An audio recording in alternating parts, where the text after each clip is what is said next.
right? And the big question is, one question that I had always wanted to know, because this is where you got to start it. You got to start from the beginning with race and who you is.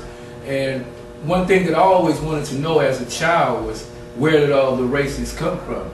Where did all the races come from, right? And I used to ask my mother, you know, hey, where did the Chinese and the Japanese and, you know, the white guy and, you know, all these other different races come from? And she used to tell me, oh boy, you know, God made us different colors on top, but underneath we all the same. Always knew that it was something more than that wasn't the truth.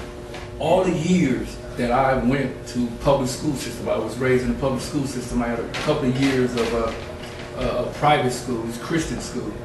But all the years that I went to school, you know what I'm saying, none of my teachers could answer that question. I was born and raised in the church, the Christian church. You know, I was in church 7 days a week. I went to a Christian school Monday through Friday. Saturday I had a Ursha board and a choir rehearsal, and Sunday was church. You know, so I asked the question to my preacher, you know, where do we come from? And he couldn't answer. You know, he gave me the same answer my mother. You know, all my counselors, you know what I mean, sociologists that I talked to, psychologists, none of these cats could answer these questions. You know, but this question is, and what never answered to me until, unfortunately, I caught a case and went to state penitentiary, right? And I ran into those gorillas, you know what I mean? And those gorillas taught me, you know what I mean, what I have been trying to find on walking around in society my whole life. And my reality is that it's a long story, I can't get into it now, but the reality is that the black man in existence, he is the oldest man in the world. And that he built the pyramids, he built he had the first religion, he had the first science, he had the first medicine. And when you break all this stuff down, you understand me, and you put it in perspective to where, okay, well, who am I, you know, as a black man? What's the difference between me and the white man? Who's the next one up the ladder? But to this day, ain't over 25,000 years old. A lot of people don't know that the white race ain't even 25,000 years old. But yet you got the black race that's 3-4 million. How the hell that happened, Captain? You know what I mean? And there's an explanation to explain all that.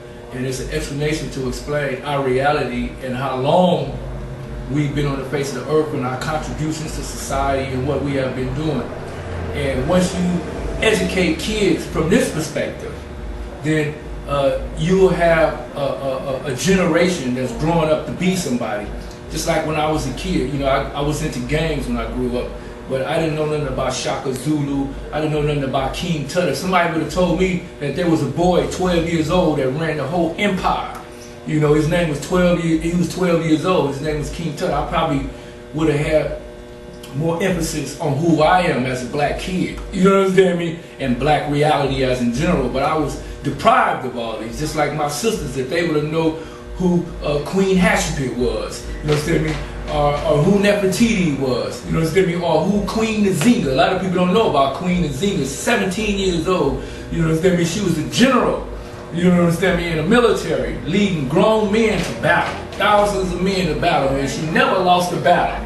At 17 years old, she never lost a battle. Now, if other sisters knew about this, then our reality would be different than what it is now. It's like I said, we got this false capitalist identity because of this is the society that we in right now. And this is the society that leads to our death. This is what leads to black genocide. This is what the reason why all these drugs are being pushed up in our community, all these prisons are being, is because it's either for us to either deal with their reality, you know what I mean, or accept this false reality. Because they're gonna straight up whitewash us. And so this is like a 2 or 3 part lesson, because this history, you know what I mean, go on and on and on and on to the break of dawn. But I really want to get back. I'll come back later in another show, and I would tell folks exactly how the black man turned into white. You know what I mean? And how the Chinese came from everything else, and how the Mexicans and so forth and so on. And so that's what the next lesson is going to be about. Well, right on. Thank you. Thank you. I really appreciate that. And, you know, I I just really give thanks to the Most High for having an opportunity to learn about our history from a real brother. We give thanks and praise for your continued commitment, the time and energy that you expend in servitude to your people in our community for the upliftment of our people and the improvement of our quality of life. And this is one brother that lives it.